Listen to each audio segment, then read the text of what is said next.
예, 하나님의 말씀 창세기 5장 21절로 24절까지입니다. 오늘은 정유정 자매님 주가 일하시네라는 곡목으로 찬양 준비했습니다. 창세기 5장 21절로 24절까지 말씀 교독합니다. 21절, 에녹은 65세에 무두셀라를 낳았고 무두셀라를 낳은 후 300년을 하나님과 동행하며 자녀들을 낳았으며 그는 365세를 살았더라. 같이요. 에녹이 하나님과 동행하더니 하나님이 그를 데려가심으로 세상에 있지 아니하였더라. 아멘. 오늘 설교의 제목은 주와 같이 길 가는 것이라는 제목으로 하나님 말씀 전하겠습니다. 우리 인생을 비유하는 많은 표현들이 있습니다. 마라톤, 또 항해도 비유하는데요. 아마 가장 많이 쓰는 비유 중에 하나가 인생을 길에 비유하는 것일 겁니다. 우리 지금은 이제 작곡하신 원로 가수 최희준 씨가 노래한 그 하숙생이란 노래를 아마 다 아실 겁니다. 그 하숙생의 가사가 이렇게 되죠. 인생은 나그네 길, 어디서 왔다가 어디로 가는가. 인생에 관한 묵직한 질문을 던지는 이 노래가 전 국민의 사랑을 받았습니다. 우리 젊은 세대는 사실 이 최희준 씨의 하숙생이라는 노래는 몰라도요.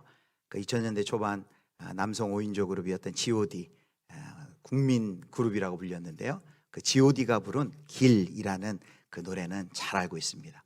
근데 이 길이라는 노래의 가사도 최희준 씨의 하숙생하고 좀 비슷한 면이 있습니다. 이렇게 인생에 관한 질문을 던집니다. 내가 가는 이 길이 어디로 가는지, 어디로 날 데려가는지, 그곳은 어딘지 알 수 없지만 오늘도 난 걸어가고 있네. 나는 왜 이 길에 서 있나? 이게 정말 나의 길인가? 이 길의 끝에서 내 꿈은 이루어질까?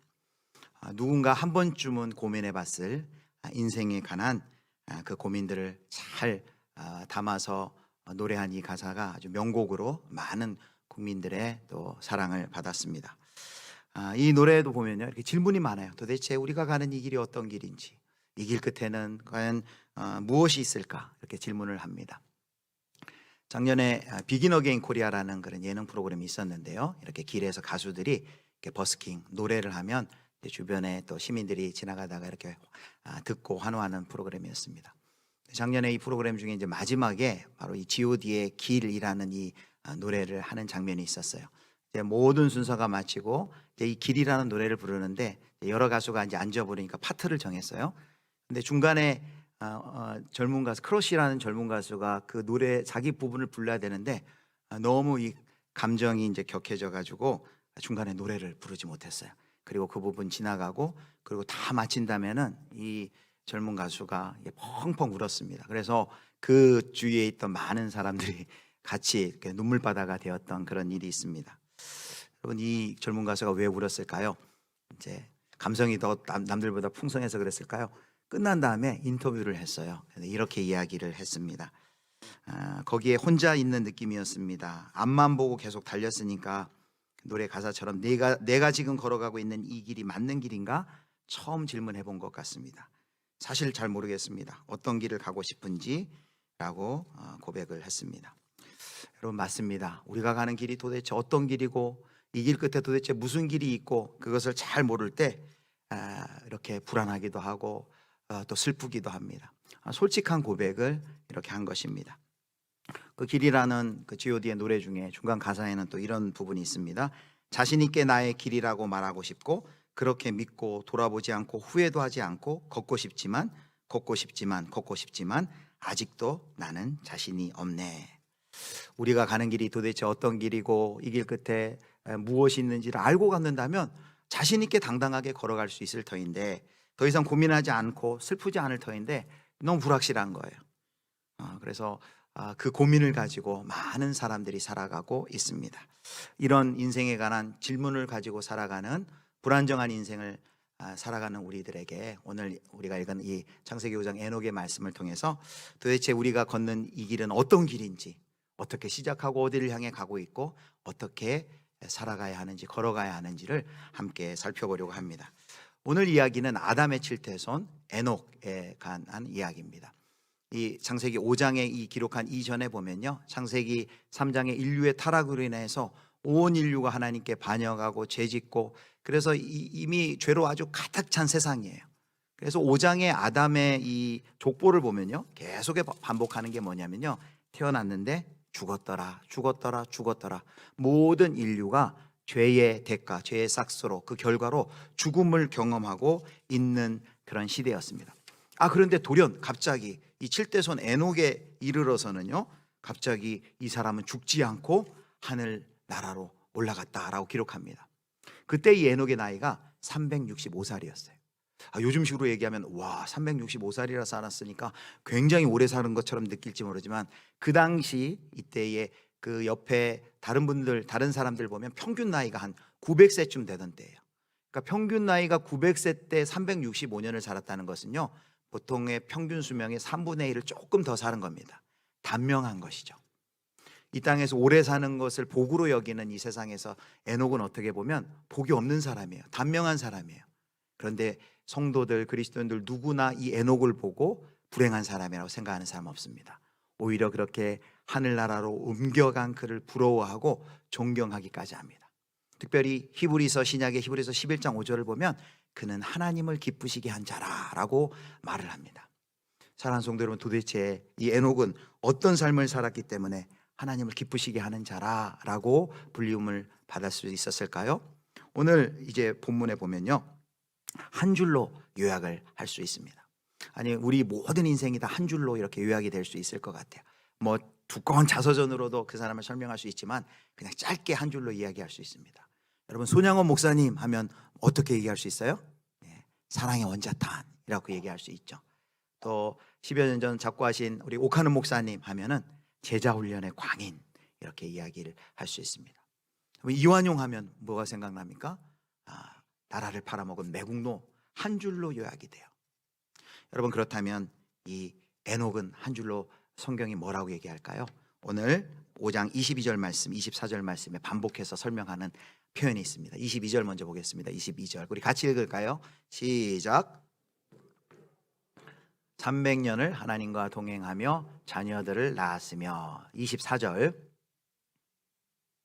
24절 말씀 시작. 에녹이 하나님과 동행하더니 하나님이 그를 데려가심으로 세상에 있지 아니하였더라. 우리 성도 여러분, 22절 24절에 반복해서 지금 표현하는 거 찾으셨습니까? 뭐라고 얘기해요? 하나님과 동행하였더라 라고 말합니다.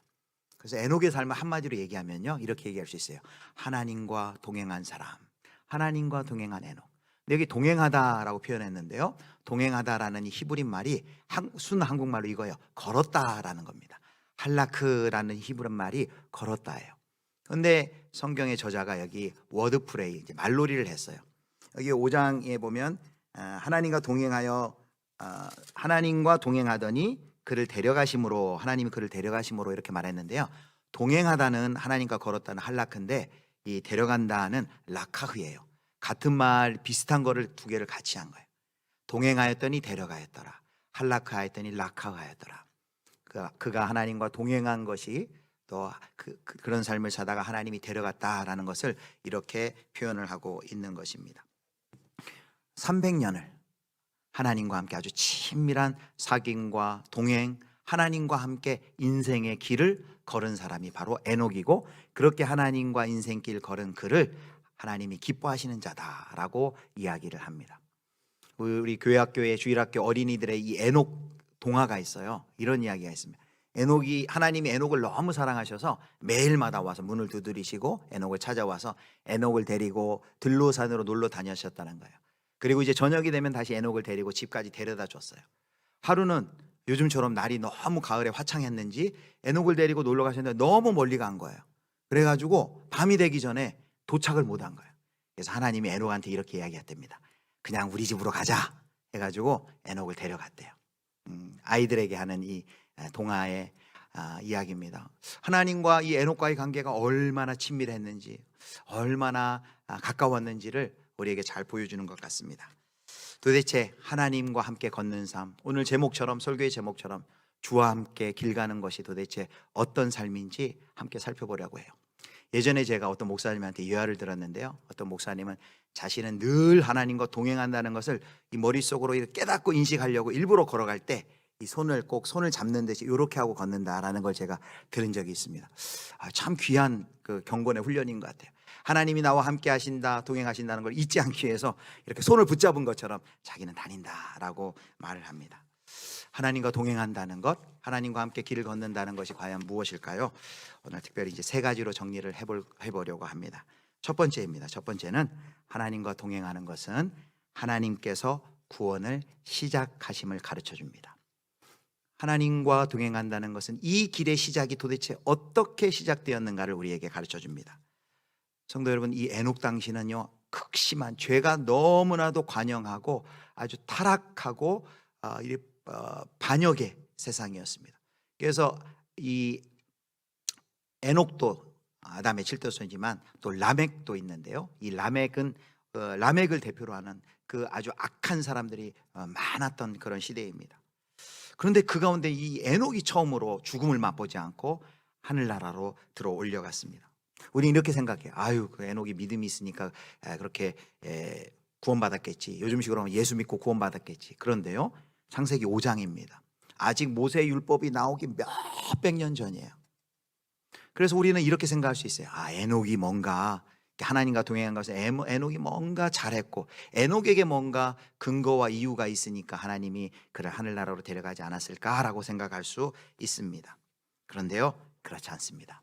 여기 에녹에게 어떤 조건이 있었던 게 아니고요, 에녹이 하나님과 동행했다라는 것은 뭘 보여주냐면 바로 하나님이 에녹에게 찾아오셔서 그의 손을 붙들고 동행을 시작하셨다라는 것을 우리에게 보여줍니다. 즉 하나님이 에녹을 구원하시고 구원을 시작하셨고 구원의 발걸음을 떼시기 시작했다라는 것을 우리에게 보여주는 것입니다.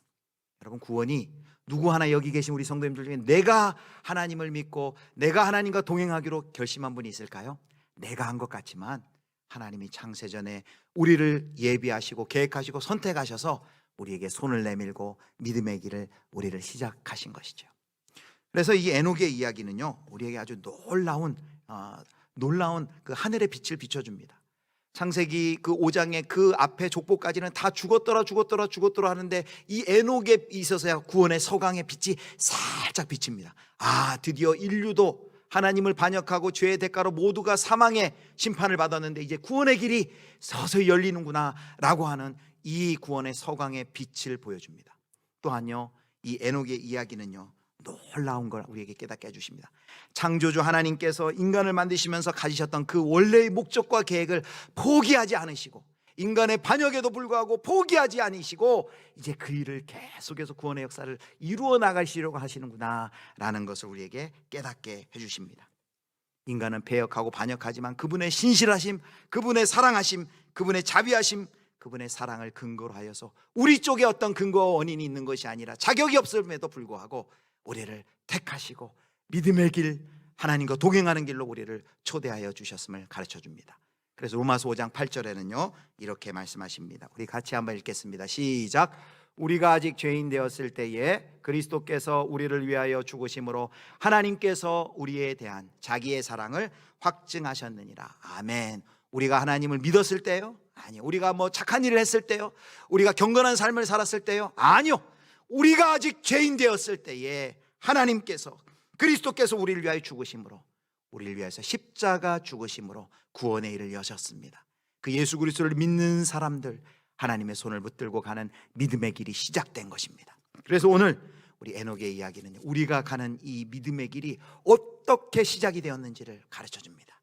우리가 시작한 것이 아니라 하나님이 우리에게 찾아오시고 우리에게 손 내밀어 주셔서 나와 함께 이 믿음의 길 시작하자, 걸어가자, 우리를 초대해서 우리가 그 첫 발걸음을 내딛기 시작한 것입니다. 자, 이제 두 번째입니다. 그다음에 하나님과 동행하는 것은 무엇일까요? 하나님과 동행하는 것은 다시 오실 예수 그리스도를 기다리며 사는 것입니다. 이 두 번째는요, 마치 이 길의 끝을 먼저 확인해 주는 거예요. 이 길 끝에는 도대체 이 길의 끝이 무엇인가? 여러분, 경부고속도로 올라타면 끝이 무엇인지 알고 가잖아요. 부산이 나오는 걸 아니까 우리가 가는 것 아니에요? 도대체 하나님이 초대하신 이 믿음의 길, 하나님 때문에 시작을 했는데 그럼 이 끝은 무엇인가? 라고 했을 때 하나님과 동행하는 것은 바로 다시 오실, 그리고 우리를 두 팔 벌려 기다리시는 예수 그리스도를 바라보고 기다리며 사는 것이다 라는 것입니다. 여러분, 에녹이 처음부터 하나님과 동행한 것이 아니에요. 오늘 짧은 21절부터 24절 4절이지만요, 거기 보면 하나님과 동행하지 않다가 어떤 사건이 발생한 다음에 300년간 하나님과 함께하는 것을 봅니다. 그 사건이 무엇인지 성경에 정확하게 기록되어 있어요. 자, 21절을 보겠습니다. 21절 같이 읽겠습니다. 시작. 에녹은 65세에 무두셀라를 낳았고, 22절, 무두셀라를 낳은 후에 300년을 하나님과 동행하며 자녀를 낳았으며. 여러분, 에녹이 65년간은 하나님과 동행하지 않았어요? 그런데 그 뒤에 300년은 365살 때 하나님께 부름받은 300년은 하나님과 동행했어요. 그 분기점이 뭐예요? 전환점이 되는 사건이 뭐예요? 무두셀라를 낳는 출산의 사건입니다. 여러분, 왜 아들을 낳고 이렇게 에녹의 삶이 변화되었을까요? 제가 이제 신방을 가면 우리 성도님들한테 그런 질문을 이렇게 자주 합니다. 우리 집사님, 권사님의 삶 가운데 인생에 큰 전환점이 된 사건이 무엇입니까? 분기점이 된 중요한 사건이 무엇입니까? 그렇게 물어봅니다. 그러면 우리 성도님들이 여러 가지 답을 해요. 또 어떤 분은 이제 뭐 결혼이라고도 할 수 있고, 어떤 분은 어디 진학일 수도 있고, 또 어떤 분은 이렇게 선교 여행 갔다 온 것이 인생의 큰 전환점이 되었다라고 이야기를 합니다. 저는 이렇게 제 자신에게 질문해 보니까요, 제가 이제 고등학교를 이제 멀리 지방에 부모님 떠나서 이제 기숙하는 학교에 갔는데, 거기서 예수님 인격적으로 만나고 거기서부터 이제 목회자의 삶을 아마 준비시키신 것 같아요. 저는 그 사건이 생각이 납니다. 우리 성도 여러분은 인생에서 어떤 전환점, 또 인생의 신앙이 바뀌게 된, 또 신앙의 길로 들어서게 된 어떤 분기점이 되는 사건이 있습니까? 이 에녹은요, 그 사건이 아들을 낳는 사건이라는 거예요. 무두셀라를 낳는 사건이에요. 여러분, 왜 아들을 낳고 나서 이렇게 삶이 바뀌었을까요? 이런 생각 해볼 수 있죠. 그래도 아들을 낳으면 처자식이 생긴다 그러잖아요. 이제 부양의 책임이 생기니까 무거운 육중한 책임감으로 그의 삶이 달라지지 않았을까? 또는 이제 자녀가 생기면 좀 신앙인으로서 본을 보이기 위해서 좀 남다른 삶을 살아야지 이렇게 결심할 수 있을까? 우리가 추측해 볼 수 있을 뿐입니다. 성경에는 정확하게 기록이 나와 있지 않아요. 그런데요, 이제 성경 신학자들이 성경의 여러 다른 부분을 조각조각 퍼즐을 맞추듯이 맞춰가지고 그 이유를 이렇게 이야기하는 해석이 있습니다. 그건 뭐냐면요, 이 에녹을 출산하면서 하나님의 세상을 향한 그 심판의 계시를 에녹이 받았다는 해석이에요. 여러분, 왜 그렇게 해석하느냐면요, 그 에녹의 시대가 죄가 너무 관영하고 하나님께 반역하는 아주 패역한 시대라고 했습니다. 그런데 이 아들을 낳았는데 그 아들의 이름이 뭐냐면요, 무두셀라예요. 무두셀라라는 두 개의 단어가 이렇게 합해진 합성어예요. 무트라는 것은요, 죽음이란 뜻이 있고요, 살라흐라는 것은 보낸다라는 뜻이 있어요. 죽음을 보낸다라는 그 이름을 가졌어요. 하나님께서 이 에녹의 아들을 태어나면서 그 이름을 통해서 그 시대를 향한 하나님의 마음, 그 심판, 너희들 이대로 살다가는 망해라는 그들을 향한 경고에, 그 패역하고 죄로 가득한 타락한 세상을 향한 하나님의 심판의 메시지가 에녹에게 계시가 되었다는 거예요. 그 해석을 지지해 주는 것이 또 뭐냐면요, 유다서 1장에 보면 에녹이 그 참담한 죄악의 세상을 향해 그가 전한 선포한 메시지가 그대로 기록이 되어 있습니다. 자, 유다서 1장 14절부터 16절 같이 보겠습니다.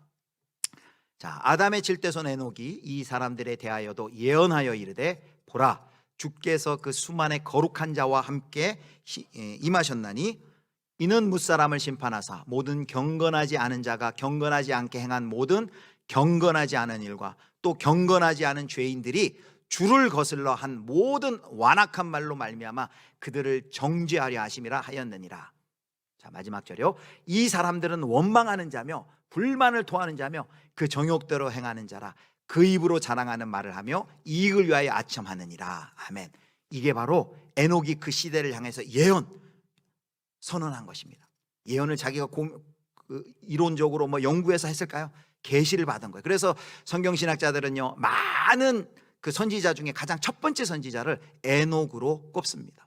그 타락하고 패역한 그 시대를 향해서 이 시대 메시지를 전한 거예요. 여기 특별히 방금 읽은 것에 보면 그 수만의 거룩한 자와 함께 하나님이 임하셨는데, 그 다음에 보면 경건하지 않은 경건하지 않으니 4번이나 반복돼. 그 경건하지 않은 자들을 심판하기 위해서 하나님이 임하신다라는 이야기를 합니다. 에녹이 자기가 스스로 공부하고 연구해서 할 수 있는 이야기인가요? 예언하여 하나님의 계시를 바르는 것이죠. 그래서 이 선언, 이런 예언자로, 복음 전도자로 에녹이 사는데, 바로 그 계기가 바로 그 무드셀라를 아들을 낳고서 그 이름을 통하여서 이 하나님의 시대를 향한 하나님의 마음을 계시 받았기 때문이다라고 해석을 합니다. 저는 이 해석을 많이 지지합니다. 여러분, 그렇다면요, 이 에녹은 그 하나님의 메시지를 받고서 어떻게 살았을까요? 방금 우리 유다서를 읽었지만 아마 종말을 기억하며 살았을 거야. 아, 하나님의 심판이 있지. 이 패역한 시대가 이대로 주구장창 끝까지 가는 것이 아니라 하나님이 반드시 심판한다고 이야기했지. 그것을 선포하며 복음 전도자로 사는 이 에녹의 삶이 그냥 막 살겠습니까? 증거한 대로 복음에 합당한 삶을 살려고 했겠고요, 그 하나님의 말씀대로 살려고 했겠죠. 특별히 그의 삶은 늘 마지막을 생각하며 살았을 거예요. 늘 하나님의 심판이 기다리고 있지. 늘 나에게 종말이 있지. 이 세상이 영원하지 않고 반드시 하나님의 심판이 있지 라고 생각하며 살았을 것입니다. 에녹의 삶이요, 달랐을 거예요.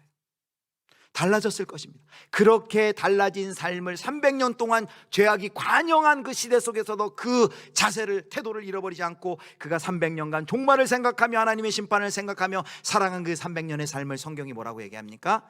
하나님과 동행했다라고 이야기를 합니다. 신약식으로 이야기하면요, 이렇게 얘기할 수 있어요. 개인의 우리가 종말을 맞이할 수도 있고요, 그리고 우리 주 다시 오실 예수 그리스도를 바라보는 삶이 바로 하나님과 동행하는 삶이라는 것입니다. 성도 여러분, 만약에 오늘 이 날이 내 인생의 마지막 날이라고 생각하고 산다면, 다시 오실 우리 그리스도 예수 앞에 우리가 반드시 설 것을 우리가 매일마다 확인하고 산다면, 여러분, 우리의 삶이 어떻게 변할까요? 많은 여러 가지 부분들이 곧 고민 없이 정리가 될 것 같아요. 뭐 자잘한 그런 이익 때문에 고민하지 않을 거고요, 자잘한 어떤 사안 때문에 다투지 않을 것 같고요, 그리고 웬만하면 좀 용서하고 희생하고 살 것 같아요. 왜요? 무엇이 더 영원한 것인지, 무엇이 더 소중한 것인지 우리가 그 종말 앞에 서면은 분명해지기 때문이거든요.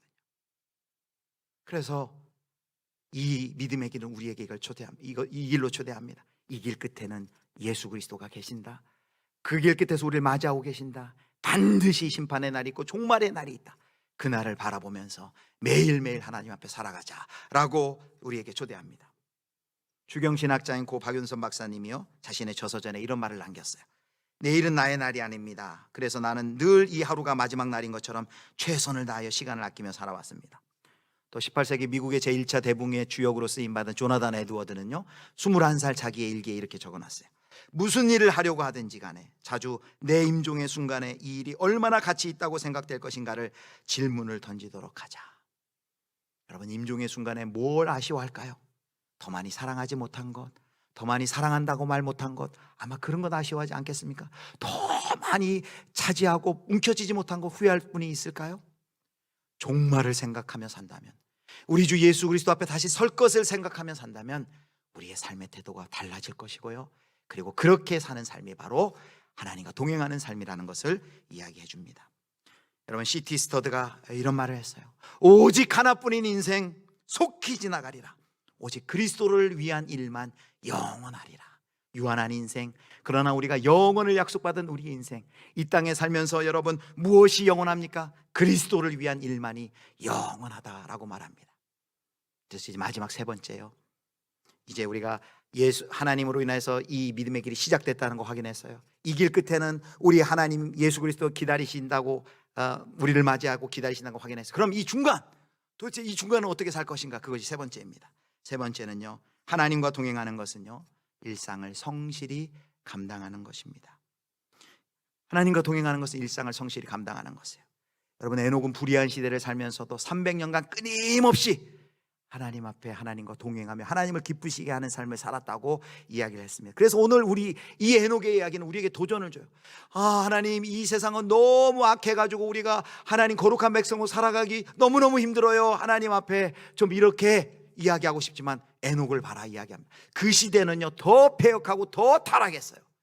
그런데 그 시대를 살면서도 300년간 하나님과 동행했다라는 것은요, 죄가 여전히 관영한 이 시대 가운데 사는 우리 그리스도인들에게도 우리에게 초대하는 것입니다. 너도 하나님과 동행하며 살 수 있어. 그리고 우리에게 더 위로가 되는 말씀은요, 여기 5장 22절에 이러한 표현이 있어요. 자, 22절 같이 보겠습니다. 5장 22절 같이 읽겠습니다. 시작. 무드셀라를 낳은 후 300년을 하나님과 동행하며 자녀들을 낳았으며. 여러분, 300년 하나님과 동행하면 뭐 했다 그랬어요? 자녀들을 낳았으며. 기도원에 들어갔더라? 아니에요. 뭐 직업 다 내려놓고 재산 다 정리해가지고 신학교에 갔더라? 아니에요. 우리는 하나님과 동행했더라 하면 뭔가 이런 특별한 일을 생각을 해요. 기도원에 들어가고 마치 진짜 한 30여 년 전 그 예수님 재림하신다 이야기하면 시한부 종말론을 이야기했던 사람들이 모든 직장 다 그만두고 재산 다 정리하고 이제 예수님 다시 오실 것이니까 다 모이라 하고 그 기도만 하고 있었던 것처럼. 그런데 아니에요. 여러분, 여기는 하나만 나와 있지만 자녀를 낳았더라 그랬으면 또 무슨 일이 있을까요? 자녀를 양육했더라. 자녀의 기저귀도 갈았더라. 자녀의 병치레도 했더라. 이 자녀가 커서 사춘기를 통과하면서 또 사춘기 그 자녀와 갈등도 했더라. 이 자녀가 또 진로를 놓고 함께 기도하며 고민도 했더라. 이 자녀를 부양하기 위해서 직장을 가졌더라. 그리고 일을 했더라. 이런 모든 일상의 일을 평범한 사람으로서 이 일상의 모든 일을 감당하면서 그가 하나님과 동행했다라고 말을 하고 있는 것입니다.